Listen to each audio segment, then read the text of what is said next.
Hey, everybody. So cross your arms and start falling backwards. Today, we're going to talk about trust.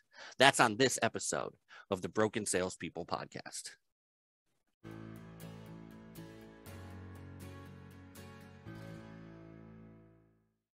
Hey, Broken Salespeople. Welcome to the workshop. My name is Red Staffstrom, and today we are here to help you fix your broken sales skills. So, I've been hearing recently, I saw somebody post something about trust the other day. And when I saw it, I realized it's a really underexplained topic. Um, a couple of days ago, about 2 weeks ago, probably now, I posted something on TikTok about value and how we keep getting told you need to add value, you need to add value, but we're never told how to actually do that. It's kind of become this cliche, this button that you could press anytime you want to, that, hey, this will solve all your problems. Okay, yeah, it will, but only if you know how to do it. So today I want to talk about building trust because we are all told you need to build better relationships, you need to build trust, but we aren't told how to do it. And it's frustrating to me because, yeah, it's easy to say, well, you need to build better relationships, but if you don't know how to do that, all you're going to do is make a bunch of small talk and never move a situation forward. It's going to get frustrating pretty quickly. So instead, what I'm going to do today is break down what trust is, how to build it within clients, and then how to build it within your team if you're a sales manager. So first things first, what is trust? One of my favorite definitions comes from Stephen Covey, the son of Stephen Covey, who wrote The 7 Habits of Highly Successful People, one of the most popular books of all time. His son was the clean and green teenager from the book, if you've actually read 7 Habits. In his book, The Speed of Trust, he breaks trust down to 2 things. And once you identify these, it becomes much easier to start building trust. All trust comes from character and competency. Character and competency. You need to show that you have the right character, that you have the right values, that you align with one another, and you need to show that you're competent, that you're able to actually execute on what you said you would. You need to show both. So I'll show you an example of one without the other. So for character, the person I am going to mention is a personal one. It's my younger brother, who sadly passed away in November of 2020. Me and him were really close. He was my only brother. I understood him perfectly. He was not a bullshitter whatsoever. He completely said exactly what he meant every single time. He did not tiptoe through the tulips, was one of the funniest people I knew. And I knew if I called him, he would be there. But that doesn't mean he was great at everything. Even though I trusted him in so many ways, there were certain things I wouldn't trust him with. He was extremely funny, but he wasn't a public speaker. He got anxious with that. So I wouldn't trust him to hop on stage, even though he was probably one of the funniest people I ever met. Really dark sense of humor, like really German Irish sense of humor. Let's put it that way. I also wouldn't have trusted him with my daughter, because my daughter, not you're sick in the head if you think that. You're absolutely wrong. He wasn't that kind of uncle. But what I mean is he wasn't the kids type. That wasn't how he was. He never really interacted with kids that way. It just wasn't a competency he had. As much as he loved my daughter and was the godfather to my daughter, he wasn't somebody who I expected to babysit when she was 12 months old, 18 months old, because that wasn't a skill set he had. He had the character that I absolutely trusted, but he didn't have the competency to watch her. Now, if I were to ask him about computers, if I were to ask him about video games, about movies, about so many different opinions, about writing, all of these different things, I knew he had those competencies and he had the character. So I trusted him in those areas, but I wouldn't trust him to replace a transmission. You probably have family members like that. You trust their character implicitly, but you know there are certain things they aren't great at doing. My mother-in-law is one of the kindest, most helpful people that I know, but she doesn't know how to send an email. She has the character, but doesn't always have the competency. For the other side of the coin, this person, I'm going to say, this is my own personal opinion, and I want to color it that way off the rip, and it's based on his reality show, so I don't know how true it is to real life, so I want to start that. The person who I see as competent but not character, and I use that in a slightly different way, is Kevin O'Leary from Shark Tank, Mr. Wonderful. He is extremely competent at what he does. He is good at what he does. He has built a lot of businesses. He's made a lot of money. He is extremely successful. He is completely competent. But I don't necessarily trust his character. And I don't mean that as if he's a bad person.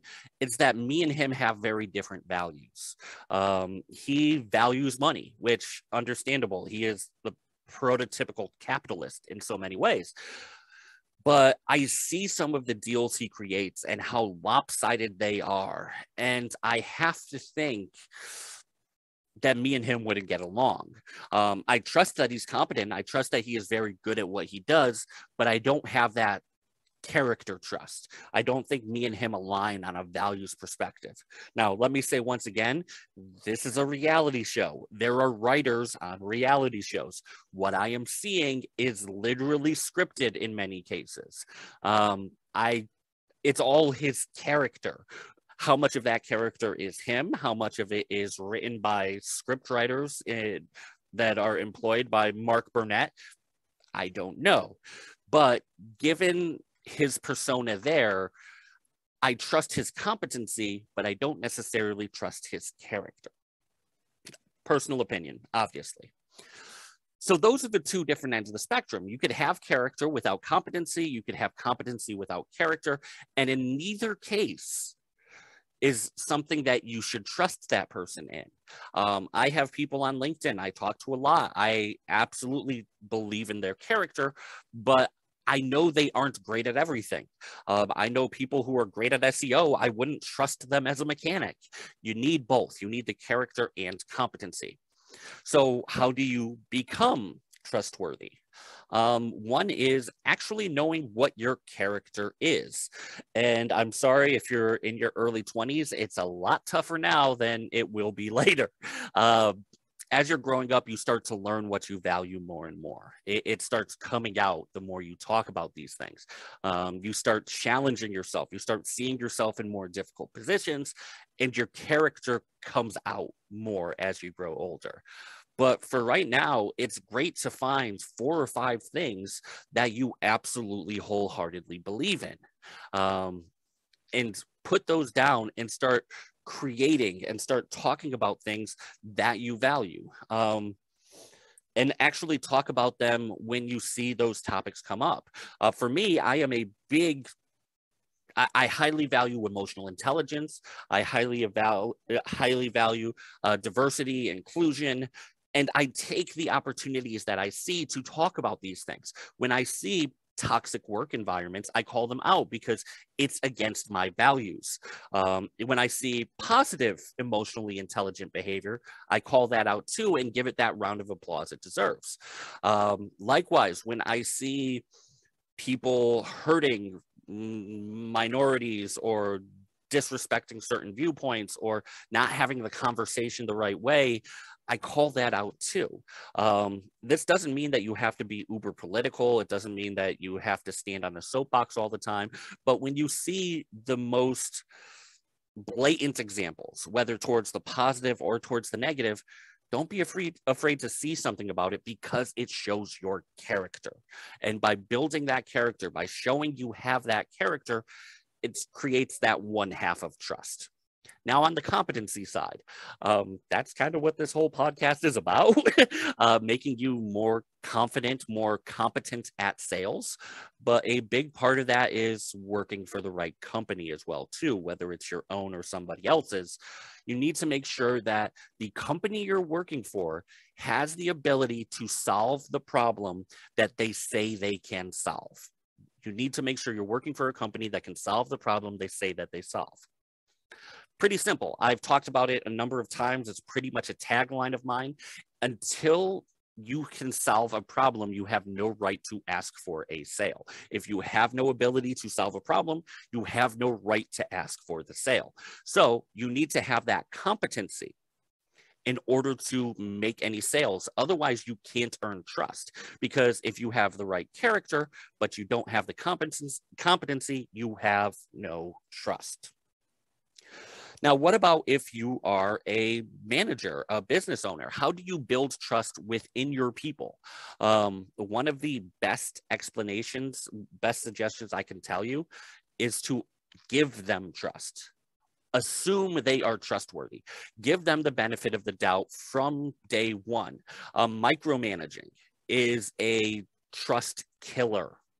Micromanagement is a trust killer. And I say that because if you show you do not trust that person, if you show that you are skeptical of them, they will not perform for you because they think you don't trust them to begin with. By offering the trust, offering them to work from home when they need to, it gives them much more incentive to perform for you.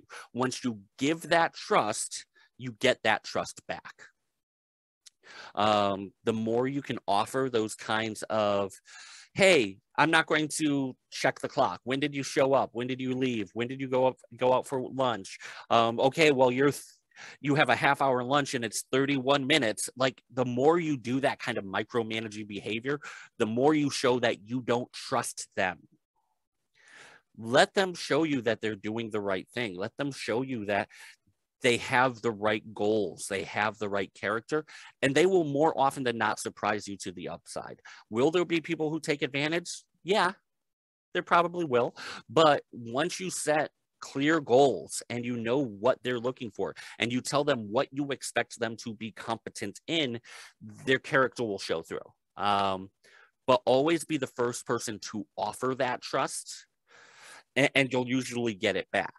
With that said, too, from a ground level sales perspective, trust that your client is telling the truth. I've heard that phrase a lot, that buyers are liars. By having that mistrust in between you and your client from the very beginning and having that phrase, buyers are liars, buyers are liars, buyers are liars, bouncing around in your head, you're the one killing trust, because you can't fully trust them, so they aren't going to fully trust you. When they say they need to talk to their wife, believe them.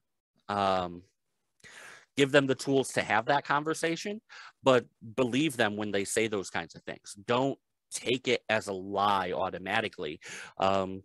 Give them that trust and they will trust you back. You have to assume trust from the beginning, otherwise you won't get it in return. So hope you guys have enjoyed this episode. I think this is episode like 65 or so now. We're really chugging along. I've really cranked up my output on podcasts lately. I really want to hit that 100 mark pretty soon. So we're getting there. We're getting there pretty quickly. If you guys have any specific topics, any specific comments that you'd like to reach out, my email is red@brokensalespeople.com. Feel free to reach out. Please subscribe, review, etc., etc., etc. Love to have you guys have that conversation going both ways. Also, keep an eye out. Pretty soon, I am going to be creating and selling my Sales for Introverts sales course. It's going to be a ton of information, really geared towards the emotional intelligence, the emotional well-being of introverts, and focusing on the strengths that they really have, talking about the history of it, their strengths, the techniques, the whole nine that introverts need to know as they get into and as they want to progress in the sales field. So that should be a lot of fun. Can't wait until next time. Once again, this has been Red Staffstrom, the Broken Salespeople podcast. And until next time, go fix yourself.